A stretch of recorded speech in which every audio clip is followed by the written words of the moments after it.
detectable ni nada así, pero pues sí tenía su grado de dificultad. Pero pues también eran temas y casos que sí se habíamos comentado.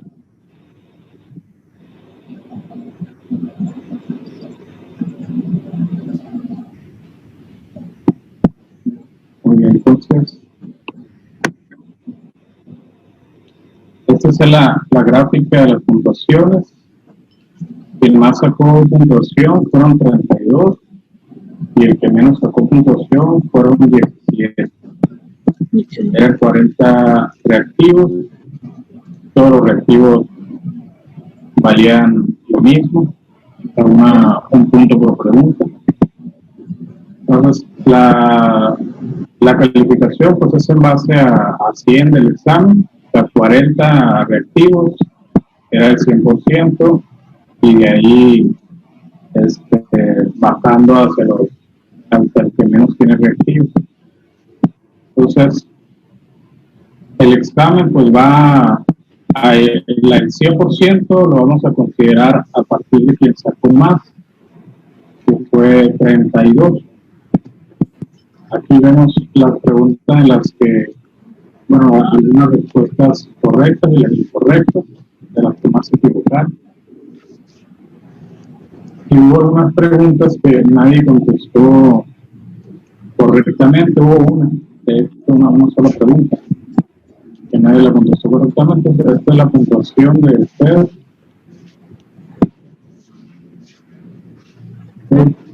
Vamos a grabar. Vamos a empezar. Caso clínico 1. Caso clínico 1 lo vieron en anemias hemolíticas. A ver, ¿quién le puede? ¿Quién sacó mal esta pregunta? A ver, si lo pueden leer.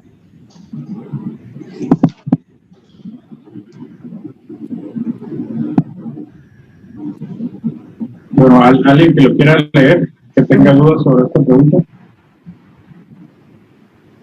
Pues yo la verdad no tengo duda, pero la paciente que ingresó al hospital por neumonía, cuyo agente etiológico resultó ser Mycoplasma pneumoniae. El paciente se complicó con un cuadro de anemia hemolítica y el CUMS directo fue positivo en 3 cruces para el reactivo poliespecífico IgG C3D. Al realizar el CUMS monoespecífico, este resultó ser IgG negativo y C3D. Acá están los audífonos si los quieres. Mande. Y de seguridad con el y pues de sospecha diagnóstica, no sé si alguien tendrá una duda. Yo creo que pues sí, eso sí vimos en anemias hemolíticas por ante la sospecha que fuera secundaria a infección por micoplasma y con el IgG negativo y con específico para complemento positivo. Sí. Bueno,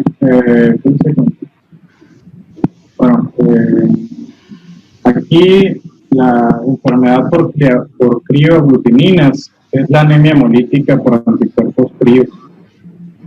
Entonces, el caso pues no estaba tan difícil, ya les estaba diciendo que era una anemia hemolítica. ¿Sí? Pues, si ya les dice que es una anemia hemolítica, pues se descarta la crioglobulinemia, porque la crioglobulinemia es una enfermedad, es distinta, o sea, ya es una patología distinta, no es no es algo que se pueda presentar de nuevo en un paciente por infección, ¿no? Es un paciente que ya tiene crioglobulinemia y se va a estar cuidando toda su vida, casi de por vida, porque puede aglutinar eritrocitos. Pero una anemia hemolítica es una anemia adquirida, y en este caso es la enfermedad por crioaglutininas. Recuerden que la enfermedad por crioaglutininas es más común que el IgG esté negativo y solo el complemento D positivo. ¿Cuál de estas da los dos positivos? Pues es la enfermedad por anticuerpos calientes. Tanto el IgG como el complemento dan positivo. Entonces, con esta ya descartan enfermedad autoinmune por anticuerpos calientes. Y en fármacos casi resulta la misma situación. Entonces, es un paciente, el caso, pues no menciona que el paciente pues, se haya tratado todavía con algún fármaco, solo está diciendo que está llegando al hospital por micoplasma. Entonces, pues anemia por fármaco, pues tampoco, ¿no? El paciente va llegando, tiene anemia, no se le ha iniciado tratamiento, entonces esto también lo pueden descartar. Anticuerpos bifásicos, pues se descartaba, ¿sí? Se descartaba porque el IgG está negativo, ¿vale? Entonces no podía ser anticuerpos calientes, solo podía ser anticuerpos fríos por el complemento. ¿De acuerdo? Ok. ¿Duda? Aquí. No. ¿Sí entendieron sí entendieron la pregunta? Que ya les suena más lógico.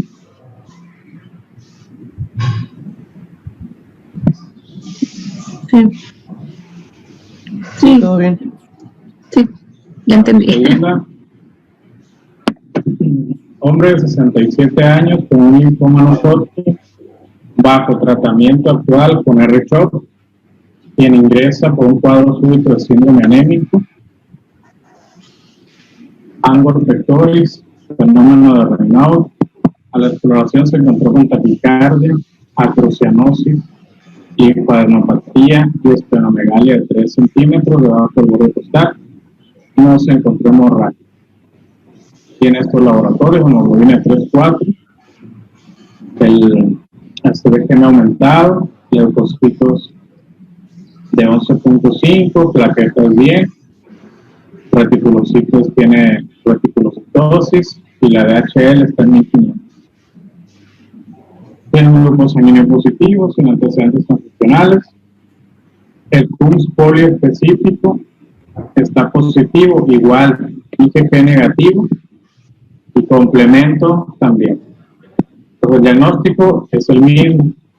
Es una anemia hemolítica por anticuerpos fríos. ¿Por qué? Porque solo el complemento está positivo. Y es un paciente con neoplasia, con una enfermedad neoplásica bajo tratamiento. Aquí sí podría confundirles que hay una hemólisis por fármacos, pero el IgG está negativo. ¿Vale? Entonces, C3B positivo, pues ya se van hacia una hemolítica de anticuerpos fríos.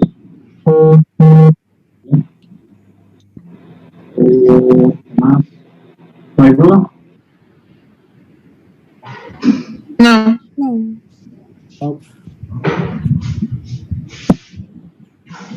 ¿Cuál de los siguientes fármacos es el más adecuado para tratar al paciente?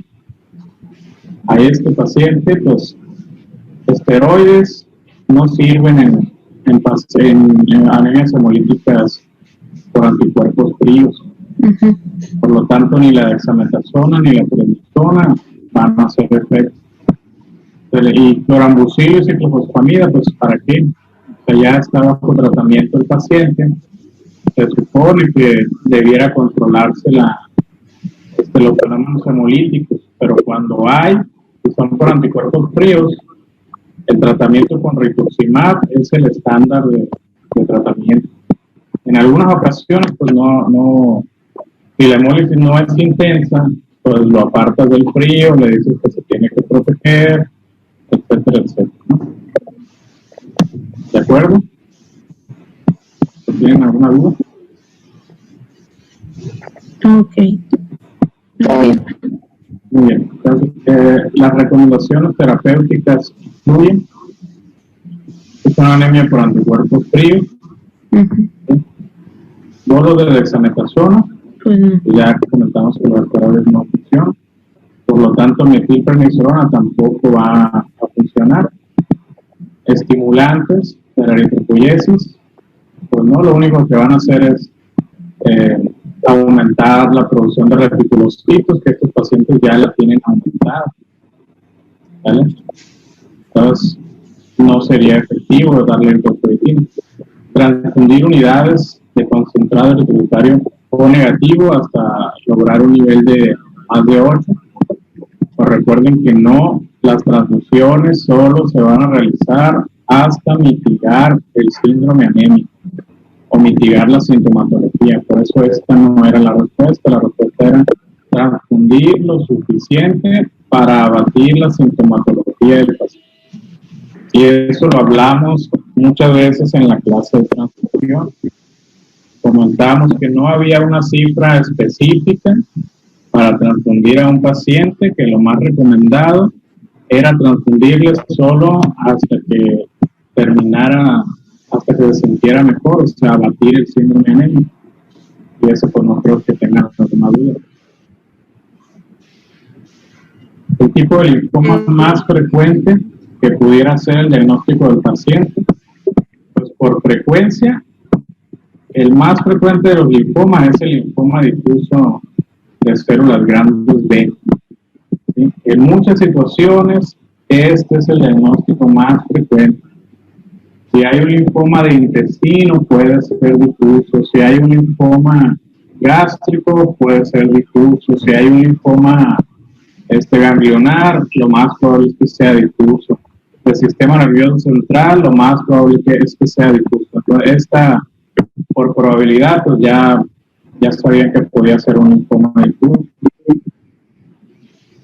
Y aunque hubieran contestado folicular, se hubieran sacado esta pregunta de la alteración citogenética, porque las dos, la 14 y 18, es la más frecuente en los dos, en el folicular y en el difuso de células grandes. Entonces, estas dos eran de conocimiento, de memoria. Okay. Entonces, caso clínico 3. ¿Alguien que lo pueda leer, Vidal? Caso clínico 3. Un hombre de 70 años acude a urgencias por presentar disnea de pequeños esfuerzos y fatiga. Niega alteraciones alimentarias, admite etilismo intenso, hipertensión arterial sistémica en tratamiento con losartán y diabetes mellitus tipo 2 en tratamiento adecuado. A la exploración se observa palidez de conjuntivas, supongo que son 2 cruces, y neuropatía periférica.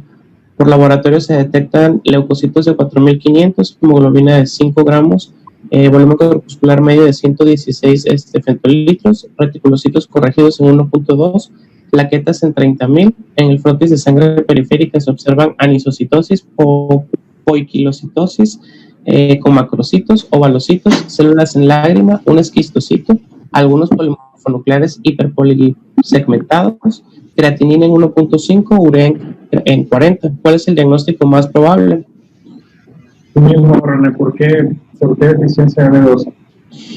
Pues el paciente tiene factores de riesgo como el alcoholismo, y en cuanto a los laboratorios, cuenta con un volumen corpuscular medio mayor a 110, que si bien la bibliografía a veces marca 110 o a veces 120 para el corte para una anemia megaloblástica. Aparte vemos que tiene afección de las 3 líneas celulares, tanto eritrocitos como leucocitos, así como plaquetas, y la deficiencia de vitamina B pues se ve principalmente afectado en la hemoglobina, en los eritrocitos. Sin embargo, cuando ya esta es persistente, afecta las 3 líneas celulares, y pues ya el volumen corpuscular medio nos está indicando que es muy sugestiva de ser una megaloblástica, más aparte los hallazgos en el frotis de sangre periférica como la anisocitosis y poiquilocitosis, que nos habla de diferentes tamaños celulares, y pues los macrocitos, así como los otros hallazgos de células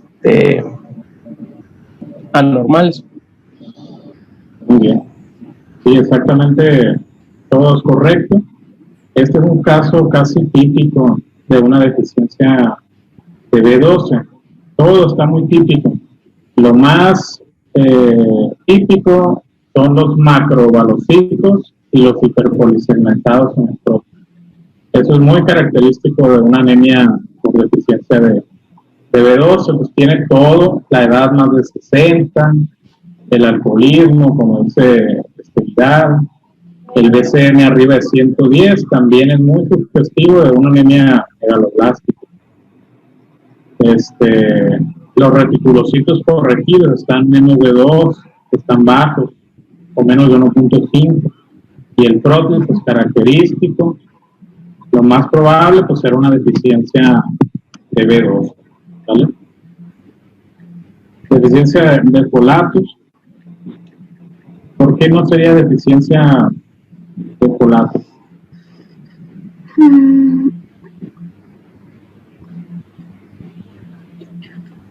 Pues también entre sus antecedentes, ¿no? O el antecedente principal que tenemos. Y pues la manifestación, una de las manifestaciones que más llama la atención, pues la neuropatía. Sí es. La deficiencia por ácido fólico, esa era la clave de por qué no era por ácido fólico. Los pacientes que hacen anemia megaloblástica por deficiencia de ácido fólico generalmente no hacen neuropatía periférica, porque la B12 es la única implicada en la producción de mielina en los nervios. Entonces, si hay B12 y no hay ácido fólico, pues solo se va a afectar la serie hematológica, no va a haber afectación de los nervios periféricos. Igual el etilismo puede ser, es más frecuente una deficiencia de B12. Y la neuropatía periférica aquí era la clave en este problema. Y pues la mayoría de ustedes lo contestó bien. Pues, ¿cuál sería la conducta a seguir? Pues ya como debieron haberlo visto en clase con la doctora, pues es la hidroxicobalamina más el ácido fólico. Doc, hay una duda. Es que en clase revisamos que no se daban las dos juntas, pues, por la trampa de los folatos. Entonces, de hecho, la doctora, pues sí nos hizo hincapié mucho en que, sobre todo por la neuropatía, sí tenía que ser un tratamiento parenteral urgente con hidroxicobalamina y ya esperarnos para poder considerar el inicio del ácido fólico. De hecho, sí nos llamó la atención incluso por hacerlo junto. Pues yo creo que por eso dudamos. Creo que en eso nos dejamos ir, porque sí, durante la clase con la doctora vimos pues esto, o sea que sí se va a iniciar tratamiento con ácido fólico, pero no de inicio, pues por la trampa de los metilos. Bueno, el tratamiento es junto. Siempre el tratamiento tiene que asociar ácido fólico a la hidroxicobalamina, porque si no inicias ácido fólico, ¿qué puede pasar? O sea, tienen la trampa de folatos, ¿sí? Que los folatos se van a quedar, bueno, la trampa de folatos no es que los folatos se van a quedar retejidos, ¿sí? No es ese el caso, ¿vale? La trampa de folatos, ¿cómo se lo puedo explicar? Va a ser un ciclo intermitente por tratar de compensar la falta de B12, ¿sí? Pero los folatos se van a seguir gastando sin producir eritrocitos. Entonces, al final, el paciente puede hacer una crisis de folatos también y hacer un trastorno combinado.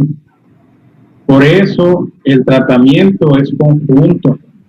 Es hidroxicobalamina y ácido fólico también. Porque no tienes B12, entonces el cuerpo trata de sintetizar gastando el ácido fólico que tiene. Y no resta, o sea, no alcanza porque no hay B12. Sí, no sé si lo entiendan así de esa manera. Por eso tienen que reponer también ácido fólico. ¿Vale?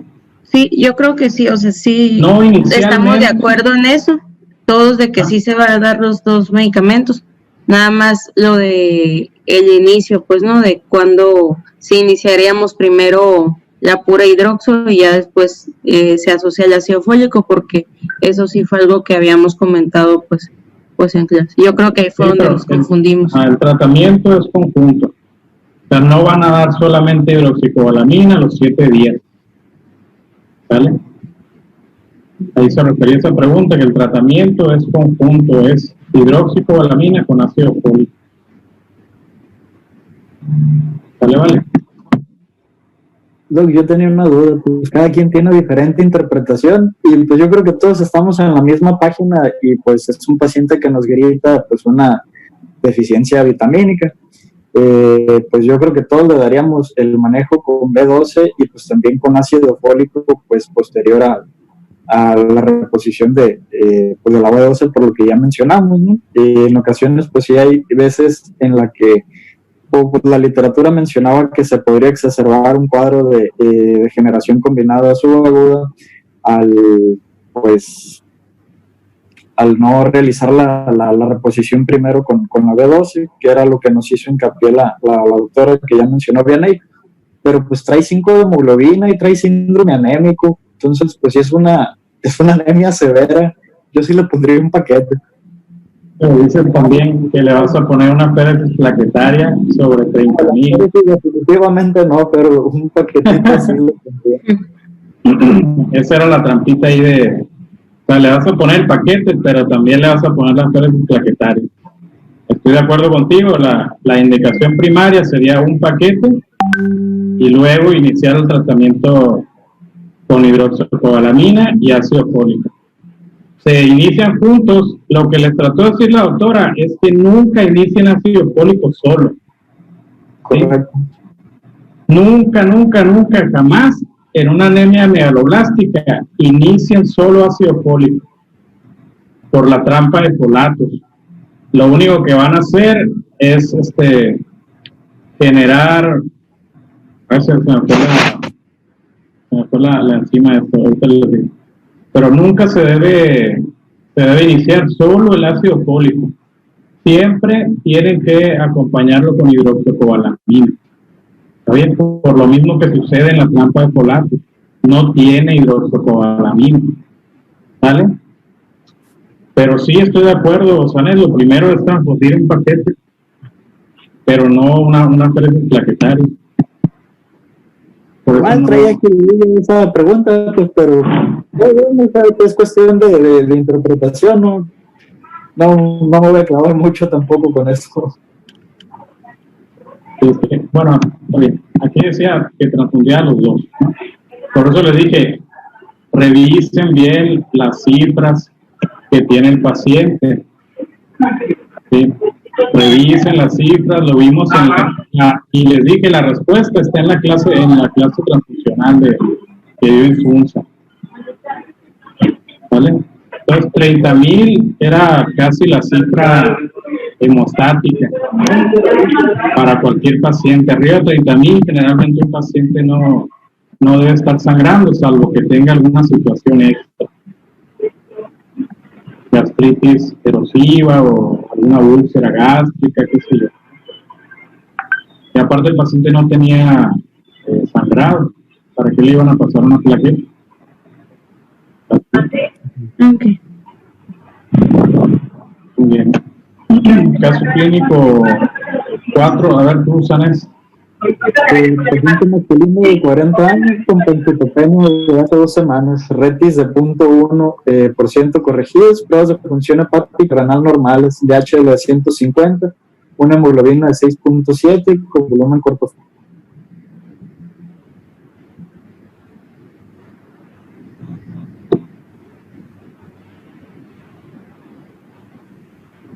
¿Te escuchan a Sanes? No. No, Sanes. Ajá, ¿Se escuchan a mí? Ay, creo que ya. Navidad sí, pero hasta no. A ver, Sanes. El celular, no sé si estoy fallando. Yo creo que los datos a lo mejor. Bueno, entonces, ¿qué harías tú, Sanes? ¿Qué es este caso? Pues es una anemia plástica, pues según la clasificación, pues que la definen grave o muy grave, pues sería el recuento de los neutrófilos. Pues sería la que más le pues correspondería según los hallazgos pues del aspirado de médula ósea. Entonces, pues yo la clasifiqué como aplasia grave. Pues hay una pancreatopenia, hay deficiencia de las 3 líneas y no se reporta pues displasia. ¿Cuál era la clave ahí en ese caso? pues, La celularidad. Bien, como dice Itzel, la celularidad era la clave.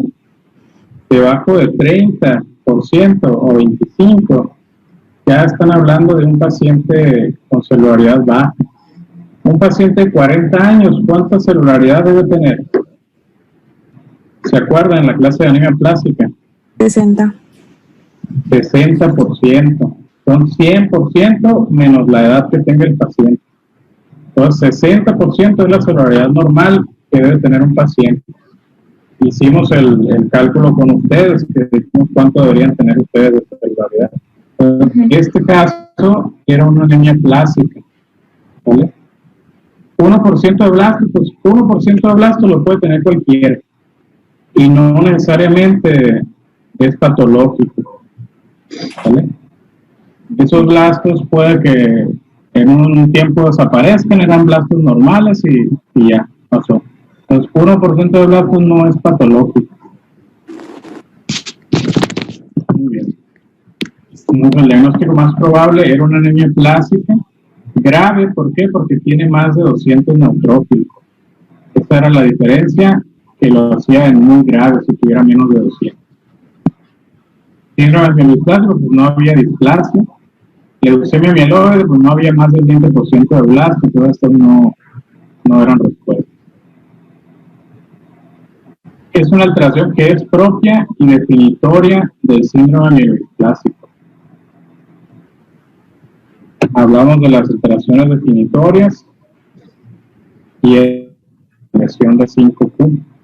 Las translocaciones, pues no había, no estaban dentro de las definitorias. Esta era pregunta de memoria.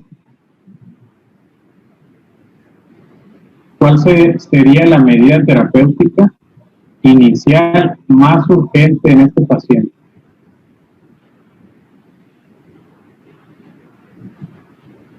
¿Qué sería lo más urgente? Pues la transfusión de hemoderivados y la búsqueda de un hermano. ¿Por qué? Porque tiene menos de 41 años.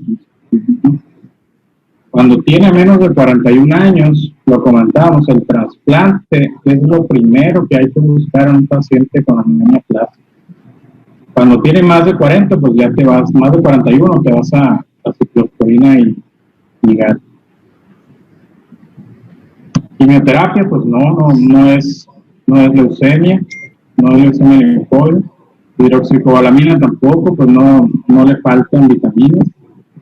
Esteroides, pues no tienen efecto en las anemias aplásicas hasta cierto punto, ¿no? Hasta que inicia el globulina. Si no tienen efecto solo los esteroides. Lo principal, pues, era la transfusión. ¿Sí? Transfusión y la búsqueda del hermano auxiliar compatible. Dudas, porque aquí veo que muchos pusieron ciclosporina y GAT. Pues es que es terapéutica, Doc, entonces la verdad no vi, bueno, no me acuerdo ahorita, pero no vi la urgencia en sí de la transfusión, o sea, la inestabilidad clínica, y pues buscar al hermano lleva tiempo. Entonces, terapéutica inicial, pues comentamos que era la inmunosupresión, o sea, la ciclosporina con la globulina antitimocítico, en lo que le dábamos chance de encontrar, ¿no? A ese trasplante, que va a llevar su tiempo. La medida terapéutica estándar de ese paciente, ¿cuál es? Transfusión si presentaba la inestabilidad clínica que lo requiriera. Es el trasplante de médula ósea. Trasplante. La medida más urgente para un paciente menos de 40 o menos es el trasplante de médula ósea. De hecho, los niños urgentemente tienen que buscarle un trasplante, porque con menos de 40 años o 40 los pacientes se curan. Sí, los pacientes se van a curar. Ese paciente pues no va para globulina. Tal vez sí, inicialmente vas a iniciar ciclosporina, pero no globulina. Lo vas a mandar al trasplante directamente. Si hubiera estado ciclosporina sola, se la doy por buena, pero está ciclosporina y GAT. O sea, ese paciente no va para globulina. Ese paciente le vas a dar ciclosporina inicial y le vas a buscar el trasplante. Entonces, por eso no era esa opción. Ahí tenían que definir ustedes, si el paciente le da ciclosporina, pues ya vas a perder la opción de trasplante. Le vas a, por lo menos tienes que tenerlo 3 meses, estarlo vigilando, incluso puede tener complicaciones graves por la globulina y pierdes la opción de un trasplante. Entonces, sí le das ciclosporina en lo que vas buscando el trasplante, pero es casi urgente buscarle un trasplante a ese paciente, porque se puede curar y le va mucho mejor. ¿Vale? Gas, pues no. Gas no era, por eso no era este producto. Muy bien. Entonces, caso clínico. ¿Lo leo? A ver, Excel. Okay.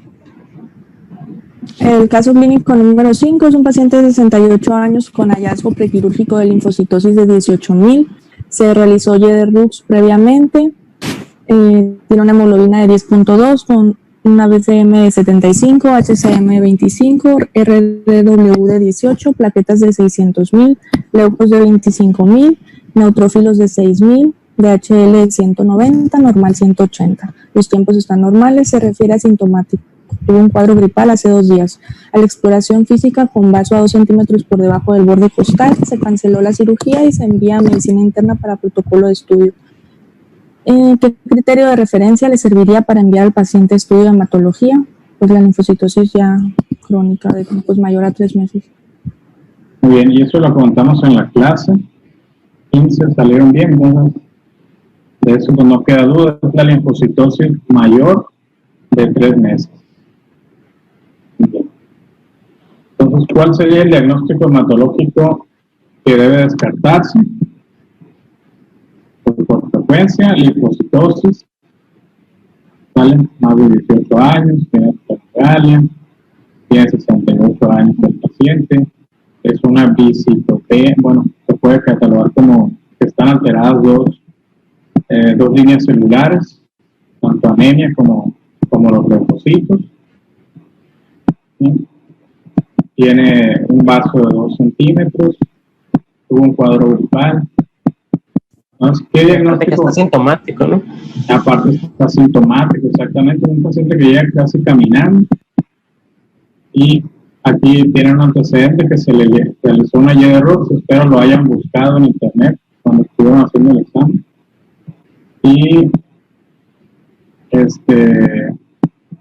¿cuál es el diagnóstico a descartar? Pues LLC.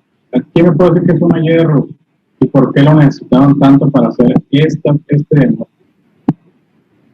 Pues ahí se salta, o sea, a grandes rasgos se salta el duodeno, ya la vía gastrointestinal, con la conexión que hacen. Entonces, pues era por la... Exactamente, cuando hay, los cirujanos son, cuando hacen mangas gástricas y quitan un pedazo del estómago, le hacen una YDRUX o le hacen esas cirugías bariátricas, se les olvida que el paciente, pues en duodeno es donde se va a absorber el hierro. Y cuando hacen una YDRUX se saltan el duodeno. Cuando hacen una manga gástrica, les quitan las células parietales también. Y algunas donde se secreta el factor intrínseco. Por lo tanto, esos pacientes pueden hacer tanto anemias de B12 como malabsorción de hierro. Entonces tienen que recordarles nada más a los cirujanos que cuando hagan ese tipo de procedimientos, pues tengan en cuenta que el paciente tiene que recibir suplementos, porque a la larga va a ser una deficiencia de B12 con la manga gástrica o con la YDRUX, una malabsorción de hierro. Entonces la malabsorción de hierro era por eso, y por la cirugía que se había realizado. Incluso el paciente traía alteración de los volúmenes con RDW incremental. Bueno, creo que esta era la respuesta. Caso clínico 5, y si se tratara de una anemia por deficiencia de hierro y la ferritina resultara en 100, ¿qué tratamiento sería el más adecuado para el paciente? ¿Por qué no hierro vía oral? Pues por la misma explicación. El hierro vía oral pues nunca lo va a absorber porque se absorbe en duodeno. ¿Sí? Entonces por eso la explicación aquí era hierro intravenoso y transfusiones en caso necesario. ¿Vale? Caso clínico 6, a ver, María del Rosario. Paciente masculino de 46 años, no me deja ver, ok, con adenopatía mediastinal por tomografía, contrastada, adenopatía cervical de 7.5 centímetros y esplenomegalia infiltrativa. La biometría normal, la DHL 260, la BCG 36, los síntomas B y fiebre de Epstein. Se realiza biopsia con resultado de células binucleadas en patrón de célula lacunar. Se diagnostica enfermedad de Hodgkin. ¿Qué diagnóstico? El diagnóstico preciso es era 5-6. Sí, pues las células binucleadas con patrón en célula lacunar es la que nos mencionó de que estaban más asociadas a esclerosis nodular. Muy bien. Esclerosis nodular es este era igual por memoria, que es la esclerosis nodular la que tiene este tipo de células. Y si yo les preguntara si ¿cuál es el estadio clínico de ese paciente? Sí, que tenía, pues como son síntomas, como tiene síntomas B, pues era fuerzas de que tenía que tener B. Tiene síntomas B. Entonces, a fuerza la respuesta tiene que tener B. Entonces, descartaban las que son de A. Pero ahora tienen que decir si es 2B, 4B o 3B. Entonces, vamos a ver. El paciente tiene adenopatía mediastinal, que esto es por arriba del diafragma, ¿no? Adenopatía cervical, ya van 2. Entonces, arriba de 2 por lo menos ya son 3. Pero tiene esplenomegalia infiltrativa. Lo comentamos en la clase, el vaso es considerado un tejido linfoide.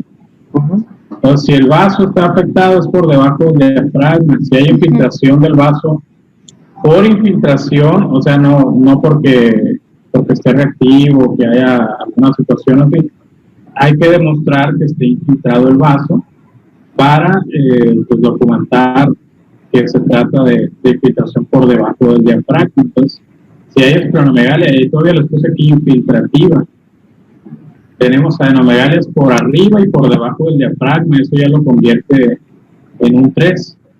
No se considera un 4 porque el vaso es órgano linfoide. Si yo les hubiera puesto aquí, está infiltrado el sistema nervioso o la médula ósea, pues ya hubieran puesto que es un 4. ¿Vale? Continuamos. Si el pronóstico de la estirpe histológica fuera malo, ¿qué tipo de linfoma le correspondería a este paciente? Pues también lo comentamos en la clase, que la depresión linfocitaria se asociaba a VIH y era del pronóstico malo en este tipo de linfoma. Y que afortunadamente pues era de los menores, menos del 1% son depresión linfocítica, afortunadamente. Caso clínico 7, a ver, Karen. ¿Se escucha? Sí. Ok. Dice, paciente de 25 años con historial de elevación de hemoglobina en repetidas ocasiones, con 20.5 de hemoglobina y hematocrito de 60%. Además presenta leucocitos de 16.000, neutros de 10.000 y trombocitosis de 650.000.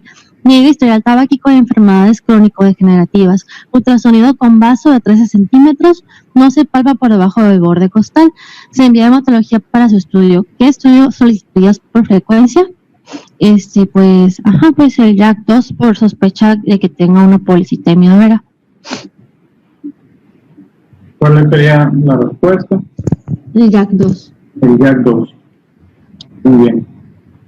El JAK2 pues era pregunta de memoria también. Por frecuencia es más común una policitemia vera, ya tienen hemoglobinas en varias ocasiones de 20.5 o mayor. ¿Sí? Hay leucocitosis, trombocitosis, todas lo encasillan en un paciente con un mieloproliferativo. ¿Cuál es la proteína que mayor frecuencia se presenta? Pues es el JAK2. En el caso clínico de que fuera leucemia mieloide crónica, eso también era de memoria, pues es el cromosoma Filadelfia, que todos la sacaron bien. Bueno, el caso clínico 8, ¿quién nos quiere leer? Pues es un paciente masculino de 56 años de edad con historia previa de pancitopenia, requirió de transfusión de 2 concentrados eritrocitarios y aféresis plaquetaria con recuperación posterior, el aspirado de médula ósea en esta ocasión con dispoyesis de las 3 líneas celulares, laboratorios en esta ocasión, hemoglobina de 6.5, BCM de 106, HCM de 26, leucos de 1.1, neutros 0.5, plaquetas 11.000, se transfundió previo a esa ABH con 4 de hemoglobina, reticulocitos de 5% corregidos, DHL 285, normal 180, bilirrubina total de 2, directa 0.3, indirecta 1.7, AST de 18, ALT de 16, que es lo siguiente que tenía que realizar. Entonces, pues ahí es un paciente con pancitopenia. Pues realmente yo me fui dice lo siguiente, ¿no? Entonces, pues ya tiene el aspirado. Lo siguiente, pues es descartar una hemólisis. Tiene los reticulocitos altos, tiene la indirecta alta, la DHL pues ligeramente elevada. Entonces, por exclusión, pues tenía que pedir el CUMS. ¿Alguien que opine algo diferente?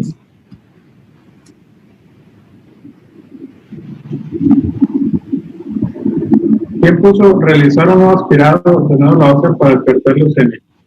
Yo puse esa, me fui sobre todo por el antecedente que tenía de la dispoyesis en el previo, pues para solicitar uno nuevo. Muy bien. Si el paciente tiene dispoyesis de las 3 líneas celulares, o sea, eso ya le estaba hablando que el paciente cuando se aspiró en esa ocasión estaba cursando probablemente con un síndrome mielodisplásico, que tiene dispoyesis de las 3 series celulares, ¿sale? Recuperó el paciente, pero porque fue transfundido, o sea, fue transfundido concentrados, con aféresis, y recuperó posterior, pero el aspirado estaba sugestivo de un mielodisplásico.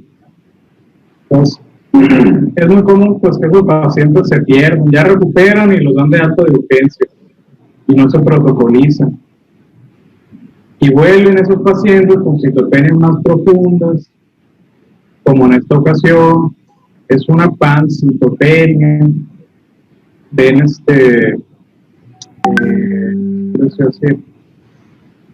ya hay reticulocitosis, incluso el paciente puede ser transfundido y no hay problema para la transfusión. Los pacientes con anemia hemolítica, es difícil que les encuentren un concentrado eritrocitario que sea compatible con ellos. Entonces, banco de sangre le reporta, no, ¿sabes qué? Oye, no, ningún paquete me sale compatible con este paciente, sobre todo cuando son anemias hemolíticas. y les van a decir, no tengo concentrado compatible para ese paciente.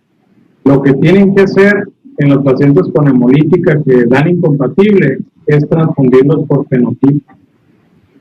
Se les hace un fenotipo del eritrocito del paciente y les buscan un paquete que sea compatible. ¿Por qué? Porque si le pasan otro paquete, nada más por el tipo de sangre lo va a hemolizar igual. Entonces, ese paciente se transfundió sin problema, entonces una anemia hemolítica la pueden descartar. Y no solo por eso, sino por la dispoiesis de las 3 líneas celulares. Esa era la clave en esa pregunta.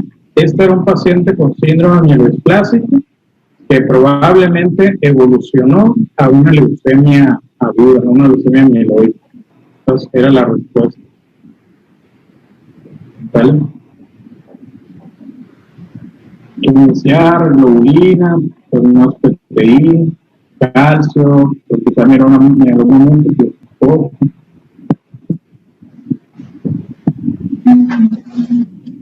Es una pancitopenia, acuérdense, paciente con pancitopenia, hay que hacer un aspirado. ¿Sí? Hay que hacer un aspirado de médula ósea para descartar un trastorno maligno. O si hay una pancitopenia en un paciente, pues sí tienen que solicitar una intervención de hematología, sobre todo si no están sospechando con alguna otra alteración. Pero con este antecedente de dispoiesis ya te está diciendo, probablemente ese paciente ya haya progresado. Si no hubiera tenido esto, pues sí, le solicito un FUMS y ya veo si se trata de una anemia hemolítica. Vale. ¿Cuál es el diagnóstico más probable? Pues síndrome mieloesplásico. Bien. ¿Qué enfermedad se encuentra asociada en este paciente?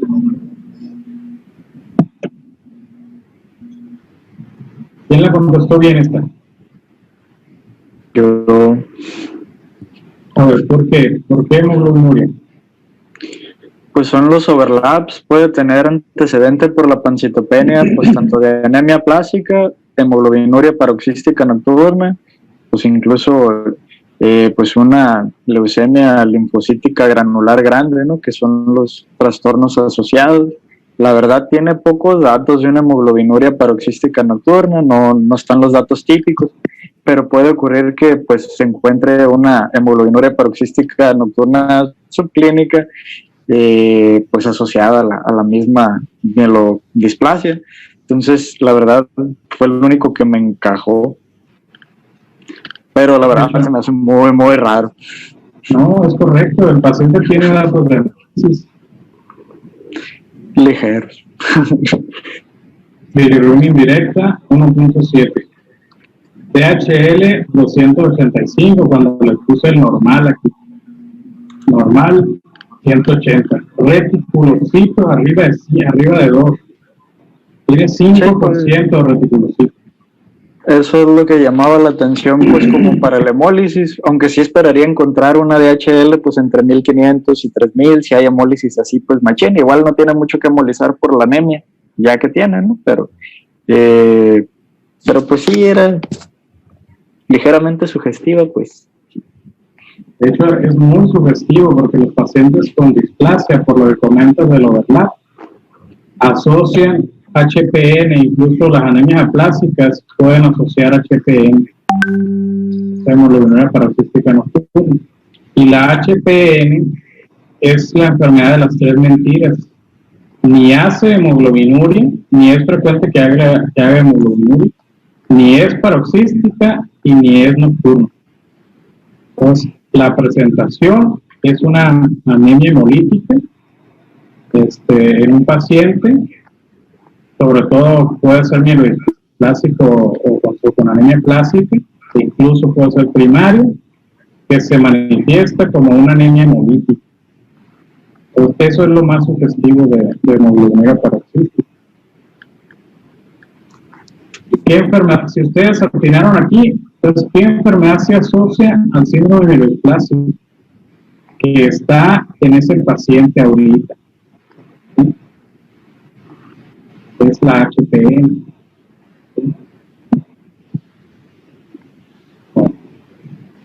¿Cuál es la alteración que apoyaría este diagnóstico? Pues quien contestó esta va a poner la de C55 y C59. Esta era igual por memoria, igual como la anterior.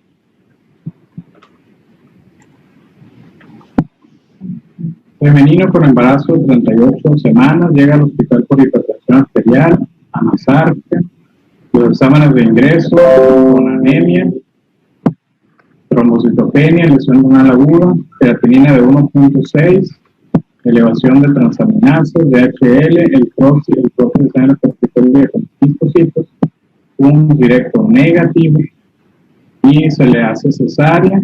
5 días después, las alteraciones clínicas y el laboratorio de la paciente persisten con hiperpotasemia, uremia y anasarquia. ¿Qué acción correcta a seguir aquí? Para empezar, ¿en qué sospechan en este paciente? ¿Quién contestó recambio plasmático? Yo, pues sospecharon una PTT. Okay, ¿por qué no un síndrome hemolítico? Pues ahí con esa creatinina sería muy poco probable que fuera un síndrome hemolítico. Ahí sí, por ejemplo, yo tenía la duda en que si se refería después de los 5 días, si las alteraciones clínicas y el laboratorio persistían, pero pues no nos decía si se había llevado aún más. Entonces tomé ese punto de corte de creatinina y pues era poco probable que fuera un síndrome hemolítico urémico con ese punto de corte. Muy bien, ¿alguien más? El razonamiento fue el mismo por la creatinina. Muy bien. La creatinina, incluso las alteraciones persistieron normales, no le dice ahí aumentó y está empeorando la paciente. Persistieron. O sea, generalmente la mayor parte de las situaciones con síndrome hemolítico urémico en una paciente con embarazo hubiera cedido con el tratamiento, o sea, que retirar al bebé. Sin embargo, si después de 5 días de que ya tú le diste tratamiento, que es el parto de la cesárea, persisten las alteraciones, hay que sospechar en PTT. ¿Sí? Y la PTT pues va a requerir el recambio plasmático, porque es mortal si no se realiza. Y la creatinina, pues como dicen, también era sugestiva, incluso la paciente pues no tuvo un cuadro así de que hubiera tenido alguna infección gastrointestinal. Y es común que se presente así en las pacientes embarazadas, por eso le comentaba a quien dio la clase que incluyera el embarazo en la clase de PTT.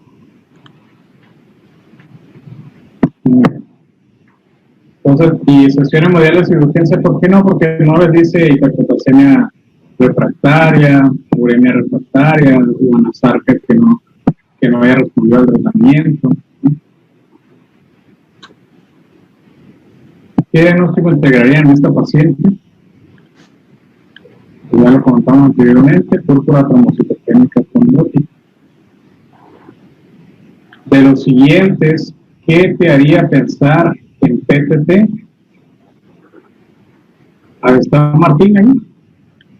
Martín, ¿no estás? No, creo que no está. Él había preguntado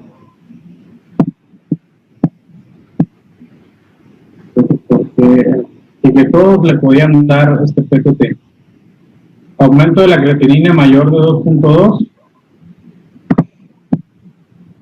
No tenía eso. Un poquito más para síndrome hemolítico urémico, ¿no?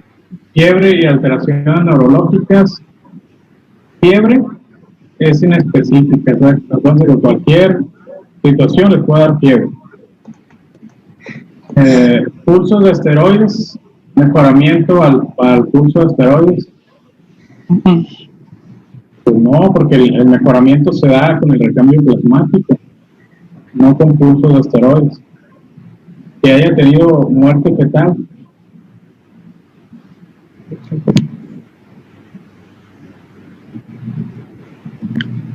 Que haya tenido muerte fetal, pues no, porque pudo haber sido otra situación. La muerte fetal, pues, se puede encontrar con asociación de PTT, pero tú no puedes decir, pues es PTT porque ya se murió el feto, ¿no? O sea, la muerte fetal puede haberse debida por múltiples causas, ¿no? y lo comentamos en clase. Estas dos, la trombocitopenia y anemia microangiopática, o sea, anemia hemolítica microangiopática, son los de más peso para hacer diagnóstico de una PTT. Los demás son muy inespecíficos. ¿Sí? Esta era la respuesta correcta, la trombocitopenia y la anemia microangiopática. Caso clínico 10.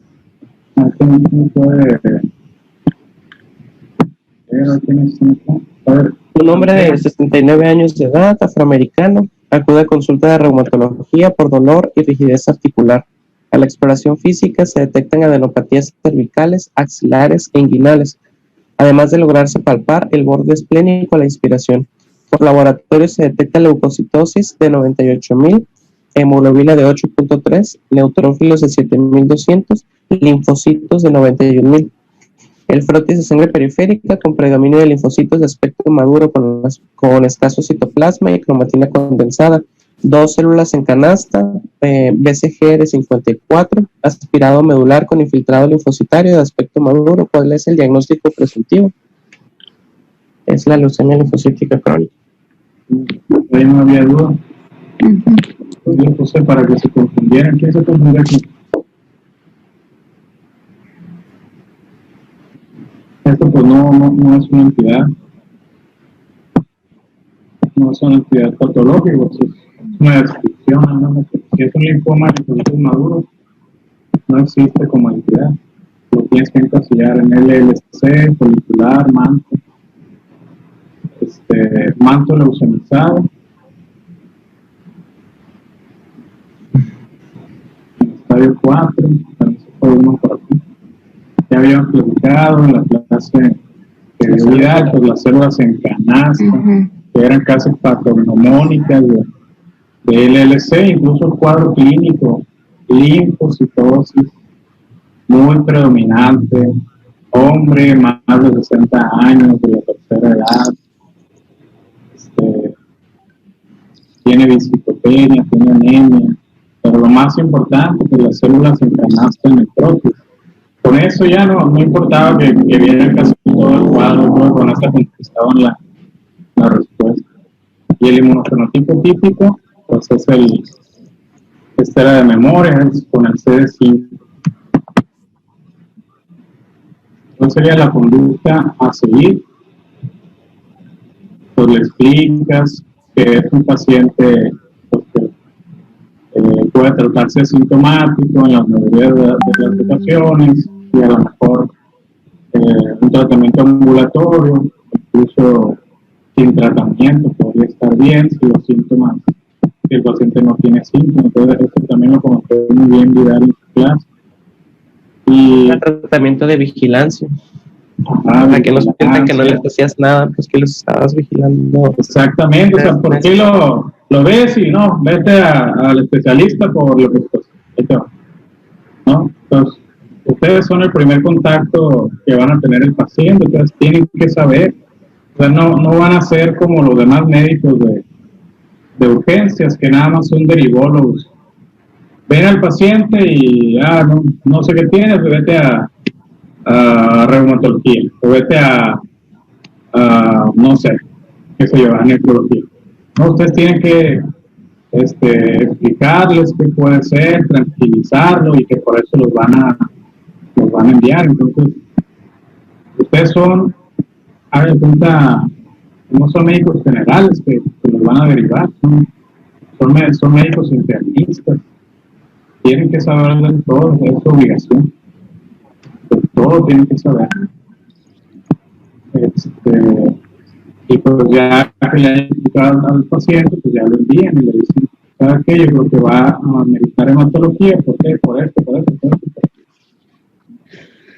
Bueno, el caso clínico, no sé quién lo puede leer. Un paciente de la unidad de terapia intensiva desarrolla sangrado en los sitios de buenopunción y mucosas. Su biometría hemática muestra anemia a pesar de múltiples transfusiones, trombocitopenia de 13.000, leucocitosis. Además hay prolongamiento de TTP y tiempo de ITT, así como hipofibrinogenemia y dímero D elevado.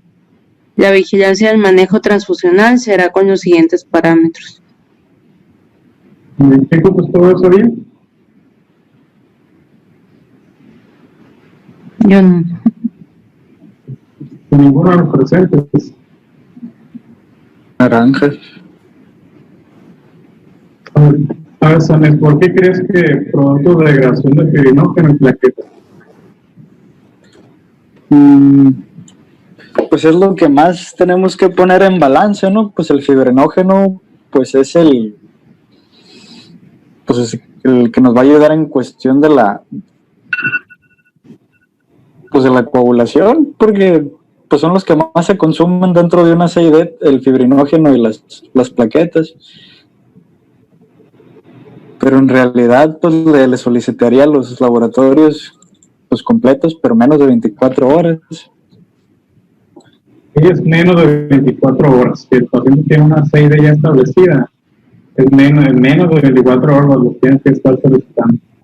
Porque lo hablamos en la clase, la coagulación es un fenómeno dinámico. Cuando tú ya estás pidiendo los tiempos, el paciente ya está en otra etapa. Por eso los estudios son más rápidos, cada 6 horas, cada 8 horas, dependiendo de la estabilidad. Por eso no era repetir estudios. Fibrinógeno y plaquetas, pues sí podría ser, pero el fibrinógeno siempre les va a salir bajo mientras no se reponga completamente. Sí, lo que les va a decir que la CID está parando o se está deteniendo, y lo comentamos también en clase, que no había un parámetro específico para medir CID, pero lo más fiable eran los productos de degradación del fibrinógeno. Porque si los productos de degradación de fibrinógeno están bajando, quiere decir que la fibrinolisis ya se está deteniendo. Entonces, esa era la situación. ¿Por qué con los productos de degradación del fibrinógeno? ¿Vale? Eso quiere decir que la fibrinolisis ya está deteniendo. Y con el fibrinógeno, pues no ibas a saber. El fibrinógeno te va a volver a salir bajo. ¿Sí? Porque tarda en sintetizarlo el hígado. Tarda en sintetizar la fibrinógeno, y por lo tanto no te iba a volver a salir bajo si lo repites en 8 horas. O si le repites en 24, 48, vuelve a salir bajo. ¿Vale? Entonces, lo más fiable eran los productos de degradación del fibrinógeno. Plaquetas, obviamente. No sé si les queda duda. No estoy. Aclarado. Muy bien. Entonces, la terapia transfusional sería con todo, la mayoría contestó bien. Le vas a dar con todo a ese paciente, concentrados, plaquetas, plasma y crioprecipitados, porque recuerden, la CID, todo está modificado. Va a tener sangrados, por lo tanto probablemente requiere eritrocitos, las plaquetas muy bajas, ¿sí? Plasma, crioprecipitado, sobre todo en una CID establecida, ¿sí? Una CID establecida, y este paciente ya tiene sangrado por sitio de venopunción y mucosa. Habíamos comentado que las transfusiones al inicio son controversiales, porque nada más lo que haces es alimentar la CID, darle recursos para que siga consumiendo factores. Sobre esta pues no creo que haya duda. ¿Cuál sería la razón? Esta no la contestó nadie bien. ¿Cuál sería la razón de la falta de respuesta de las múltiples transfusiones de concentrados eritrocitarios? ¿Cuál sería la razón? A ver, Insunza, ¿por qué no contestaste bien esta? ¿Qué pasó ahí, Insunza? Pues yo también puse como la de ese. Pero tuviste la clase ahí de transfusiones. ¿Qué pasaba cuando solo transfundes eritrocitos?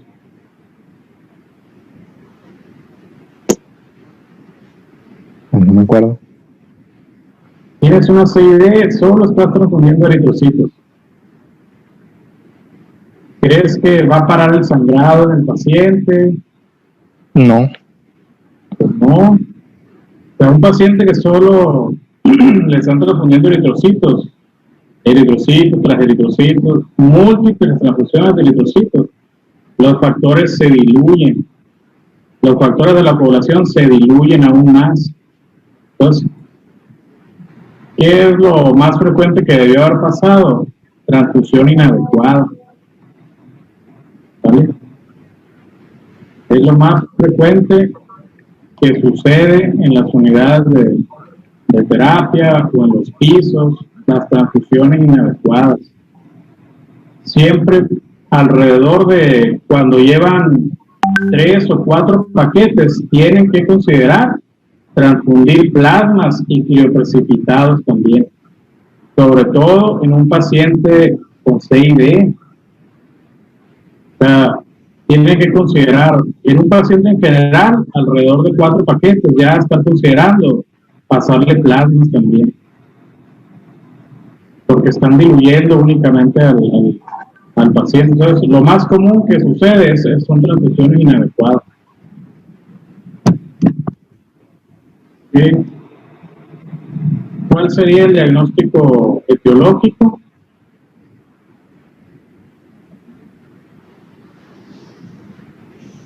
Tampoco nadie la contestó bien. Era un estado proinflamatorio por sepsis severa. Ya habíamos comentado que la CID no es una etiología, y lo comentamos en clase, lo dijimos al final. La CID es el resultado, ¿sí? Es el resultado de varias situaciones, o sea, varias etiologías. ¿Cuál es la etiología de una CID? A ver, Sanés, ¿cuál es la etiología de una CID? Pues es la cascada inflamatoria, pues toda la liberación de citocinas. ¿Cuál es el agente etiológico de una neumonía? El más frecuente. Pues Streptococo pneumoniae. Ok. Entonces, ¿cuál es? Cualquier situación que genere un estrés intenso en el organismo puede desencadenar una población transfusional diseminada, ¿no? Sin embargo, la sepsis es lo más frecuente. La sepsis es lo más frecuente en un paciente y por el estado proinflamatorio. Pues una pancreatitis puede ser una CID. Pues, es cualquier situación que te desencadene una situación de estrés intensa en el organismo. Así es. Y en este caso, pues el paciente traía leucocitosis, ¿sí? Y ya empezó a hacer alargamiento. Entonces, el problema es que nos vemos con la idea de que podríamos considerar el CID como una etiología. Sí. Pero el CID, como le comentábamos en la clase, es lo final de una patología, ¿sí? De una patología inflamatoria. Es una entidad final. O sea, no es una etiología de algo más, ¿no? No sé si se va a entender este concepto.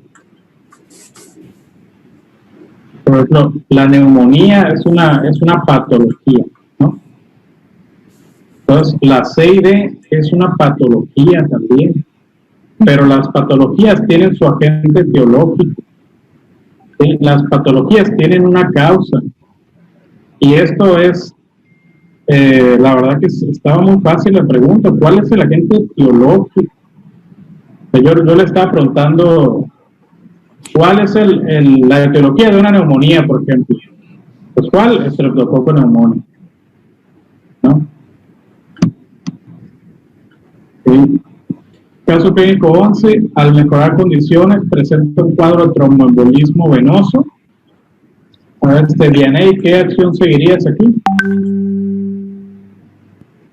Pues, el inicio de heparinas de bajo peso molecular. Ok, ¿y las demás?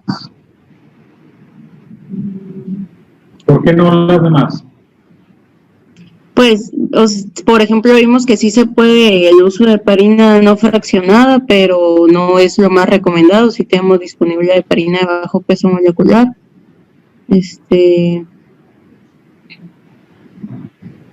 Aquí sobre anticoagular paciente, pues no.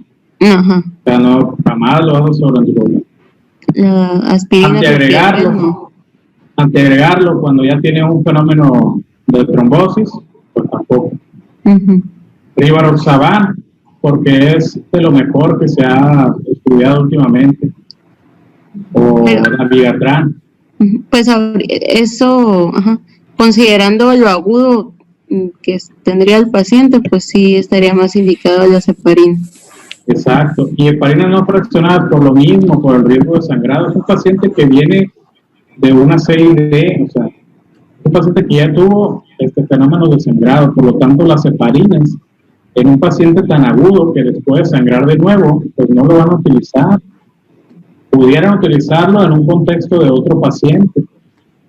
Más sin embargo, las heparinas de bajo peso molecular tienen un efecto desinflamatorio al inicio, cuando se utilizan en el evento agudo. Y por eso son el estándar de inicio de tratamiento en los tromboembolismos venosos, sobre las heparinas no fraccionadas.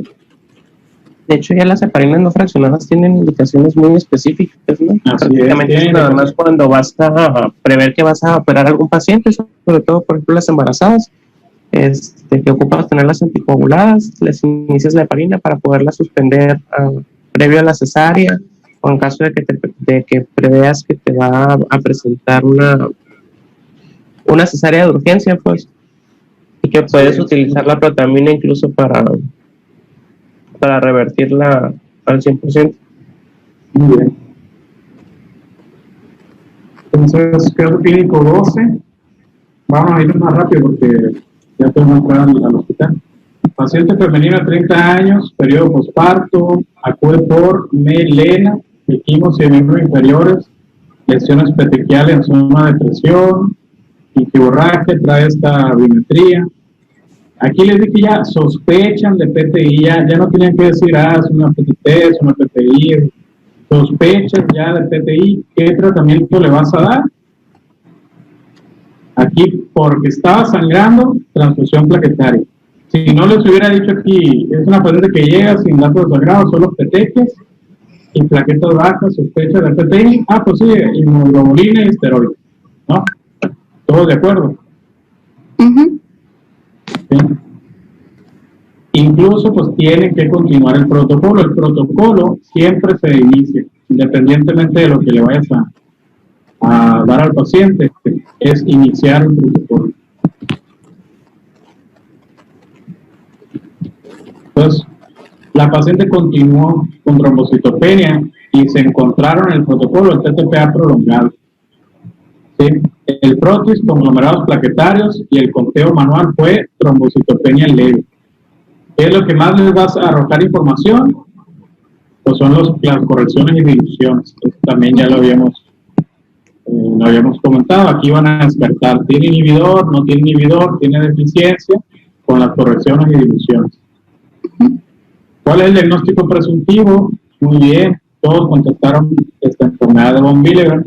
En la clase enfermedad de von Willebrand comentamos que había una patología de von Willebrand que se relacionaba con trombocitopenia leve, ¿sí? Y era la 2N. Generalmente el TTPA puede estar prolongado o puede estar normal, ¿vale? Sin embargo, el periodo posparto es el periodo en que pueden determinarse estas enfermedades de enfermedad de von Willebrand, porque es un periodo donde descienden las cifras de factor de von Willebrand y se pueden presentar fenómenos de sangrado. ¿Sí? Caso clínico 13, masculino de 56 años, diagnóstico de mieloma, Sí, tiene esta biometría, tiene 87.000 plaquetas, la creatinina 3.2, cuesta de memoria. ¿Cuál era el diagnóstico más frecuente? IgG, muy bien. Sin duda, pues IgG de los que El 52%. ajá. IgM menos frecuente, incluso puede ser una macro de Waldes, aunque lo tienes que diferenciar. ¿Cuál es el tratamiento de primera línea? Pues eran estos 3 fármacos: Forte, Lena, Dex. ¿Vale? El trasplante autólogo va precedido de primero darle un tratamiento. Sí, siempre va precedido de darle el tratamiento. El bortezomib era como en todas las terapias, en todas las opciones se daba, ¿no? Me equivoqué, pero es bortezomib. Bortezomib. Es bortezomib, lenalidomida, dexametasona. Y el Belcade. El Belcade. Por eso es Muy bien, chicos. Dudas, preguntas. La verdad que lo más importante, chicos, se lo voy a decir, es que hayan aprendido en el módulo. El examen es de esta manera para que se esfuercen en estudiar y se esfuercen, le echen un poquito de cabeza, no es para contestar de memoria. Las preguntas de memoria ya se ha comprobado que no sirven, porque uno estudia, se las aprende y no las comprende, ya nada más vomita en el examen, se va y se les olvida al día siguiente o a los 2 o 3 días. Entonces, un examen de esta manera, incluso el ENAR está hecho de esta manera, su examen de consejo va a ser de esta manera. Entonces, tienen que prepararse para contestar así los exámenes por casos clínicos. Y no esperen que venga una pregunta de respuesta directa. O sea, ¿cuál es la translocación fulana de esto? Pues esta. ¿Dónde se absorbe el hierro? Pues en duodeno. ¿Dónde se absorbe el ácido fólico? Pues acá. ¿No? Entonces, no esperen preguntas de ese tipo. Por eso fue esto el examen. No les va a perjudicar, va a haber curva. Quien sacó los 32 va a tener el 100%. Y de ahí hacia abajo, la participación y haber expuesto les va a sumar calificación. Entonces, no va a ser considerado como un porcentaje de la calificación, sino que les va a sumar algo de calificación a lo que tienen en el examen. Y entonces varios van a poder sacar una buena calificación. Muy bien. ¿Vale? Está bien. ¿Dudas, preguntas? No. ¿Comentarios? Muchas gracias por todo. Ajá. Gracias, Muy Doc. bien, chicos. Gracias. Ándale, pues tengan buen día y pues les comentan Gracias. a los demás chicos la revisión. Tenga buen día. Hasta luego. Bye. Gracias.